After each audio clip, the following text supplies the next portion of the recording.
Saya secara jujur berharap Indonesia dinahkodai oleh pemimpin yang punya kehandalan.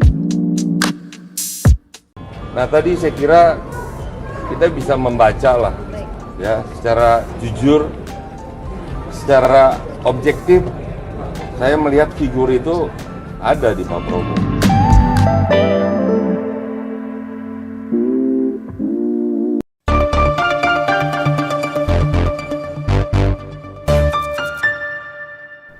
Ya, berjumpa lagi dengan Om Ben. Salam seger waras. Nih, tanpa tahu sebab, tiba-tiba Pak Effendi Simbolon menyatakan dukungannya ke Pak Prabowo.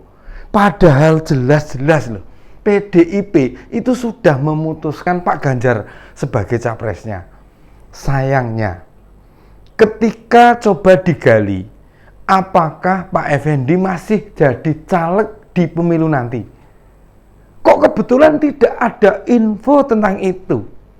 Nah, kalau dilihat, Pak Effendi Simbolon beberapa kali memang melakukan hal-hal yang tidak elok sebagai kader PDIP, sebagai partai pendukung pemerintah.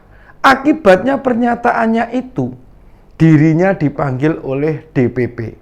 Pernyataan Pak Effendi yang dinilai mendukung Pak Prabowo terucap dalam Rakernas PSBI, perkumpulan orang-orang Batak yang bermarga Simbolon itu.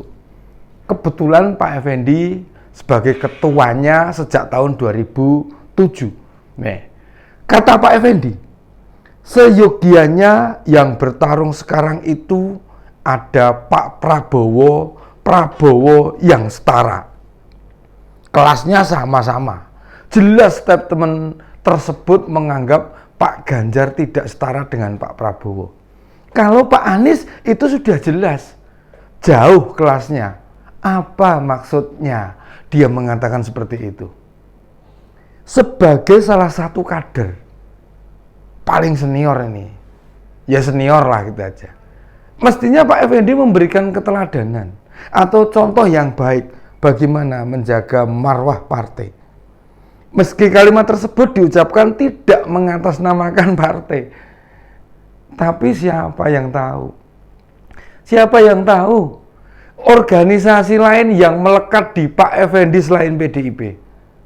Artinya Pak Effendi itu sangat lekat sekali dengan PDIP. Kita tahu dia jadi ketua marga Simbolon ya karena pernyataannya tersebut.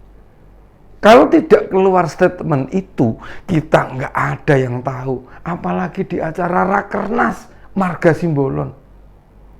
Pak Prabowo diundang. Dan Pak Prabowo, beliau hadir.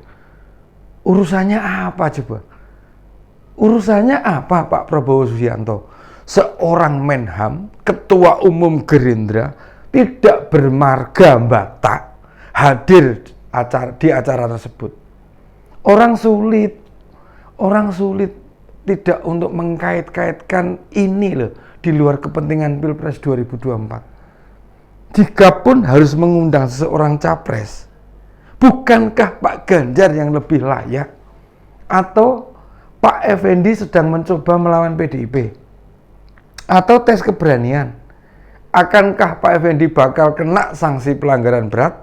Seperti teman-temannya yang membentuk Dewan Kolonel tempo hari, padahal anggota DPR RI PDIP yang bergabung di Dewan Kolonel itu untuk memperjuangkan Mbak Puan sebagai capres. Itu saja mereka kena teguran keras loh. Meski Mbak Puan ya kader PDI, juga ketua DPR, apalagi mendukung Pak Prabowo, bisa-bisa langsung kena PHW ini. Para elit politik ini tidak bisa membedakan kapan berdemokrasi, saat seperti apa patuh pada perintah partai, kapan bersuara keras ke pemerintah, dan lain sebagainya. Jika PDIP sudah memutuskan mencalonkan Pak Ganjar, apa beratnya mengundang yang bersangkutan? Apa karena beberapa kali bersuara kritis di DPR? Dia didiamkan oleh partai. Pak Effendi ini bukan kali ini menimbulkan polemik, sebelumnya pernah menyebut nih, TNI seperti gerombolan ormas. Nah, kita kan jadi mikir, dia wakil rakyat, bicara dalam sebuah rapat resmi, mengapa harus sampai merendahkan sebuah institusi negara? Dan ungkapan itu disampaikan bukan dalam menyoroti kasus berat TNI, melainkan apa? Melainkan ketidakhadiran Kasat dalam rapat bersama DPR. Kasat sendiri sudah izin untuk tidak datang karena apa? Saat itu bersamaan ada rapat kerja dengan presiden. Nah, sebagai bawahan, otomatis Kasat datang ke rapat bersama pimpinannya dibandingkan dengan pihak lain. Begitu banyak yang keberatan dengan pernyataannya ini. Akhirnya Pak Effendi minta maaf. Ini juga ujian bagi PDIP untuk bersikap tegas kepada kadernya yang melanggar. Apalagi kurang dari 3 bulan pendaftaran capres sudah dibuka. Kalau dibiarkan, dia bisa jadi menular ke kader-kader yang lain. Ditambah Pak Effendi ini kader senior yang tentu banyak pengikutnya, banyak yang akan mengikuti jejaknya. Tindakan Pak Effendi jadi PR besar, sekaligus tantangan, mampukah mendisiplinkan kader-kadernya yang coba main-main politik. Apalagi bertentangan dengan keputusan DPP. Sebagai parpol besar, menertibkan anggota yang jumlahnya ribuan, butuh kecermatan. Keputusan yang tidak tepat, apalagi tidak adil, justru malah bisa membuat kerugian pada partai tersebut. Yang terpenting dicari dalam klarifikasi dengan yang bersangkutan. Harus didalami apa motifnya. Apakah Pak Effendi iri dengan relawan yang bisa bebas bergerak, termasuk mudah berganti nama karena mendukung Pak Prabowo. Agak lucu bila kemudian argumen yang diajukan Pak Effendi, mengapa memuja-muja Pak Prabowo? Kata Pak Effendi, karakter dan kemampuan Pak Prabowo bisa memimpin Indonesia. Tidakkah itu seperti berujar jika Pak Ganjar tidak memiliki karakter dan kemampuan memimpin Indonesia? Jika kita lihat apa yang sudah dilakukan Pak Prabowo, setidaknya nih dalam menahkodai Kemenham ada 2 keputusan yang mengundang kontroversi. Pertama, soal pembelian pesawat Mirage 2005 dan proposal perdamaian Rusia-Ukraina yang malah menimbulkan polemik. Kita paham, di Rakernas Marga Simbolon, Pak Effendi banyak cerita soal Pak Prabowo. Soalnya karena beliau ini hadir, Pak Prabowo hadir di sana. Tapi kapan kita mendengar dirinya bekerja demi Pak Ganjar? Sebab partai sudah memutuskan mengusung Pak Ganjar Pranowo. Apa yang sudah dilakukan Pak Effendi? Kita belum pernah mendengar sama sekali. Pun dalam periode 2019 hingga 2024, suara kritis atau pembelaan Pak Effendi ketika pemerintah dikritik juga rasa-rasanya kita tidak mendengarnya. Atau Pak Effendi mau mencontoh Pak Bambang Pacul, anggota DPR dari PDIP juga, yang berkali-kali menyerang Pak Ganjar. Tapi itu kan pada waktu itu Pak Ganjar belum dicalonkan dan Pak Bambang Pacul ini tidak sekalipun pernah kena sanksi. Memang waktu itu Pak Bambang menyerang Pak Ganjar habis-habisan ini, tapi masih gubernur Jawa Tengah, belum diputuskan jadi capres. Namun secara tidak langsung, pertarungan internal jelas merugikan partai itu sendiri. Kita tentu menunggu ketegasan dari DPP.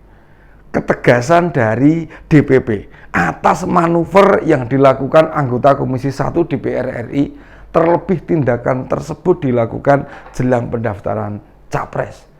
Tidak mungkin dirinya tidak tahu. Juga partai sudah memutuskan, maka kader PDIP tetap bisa bebas berakrobat sendiri.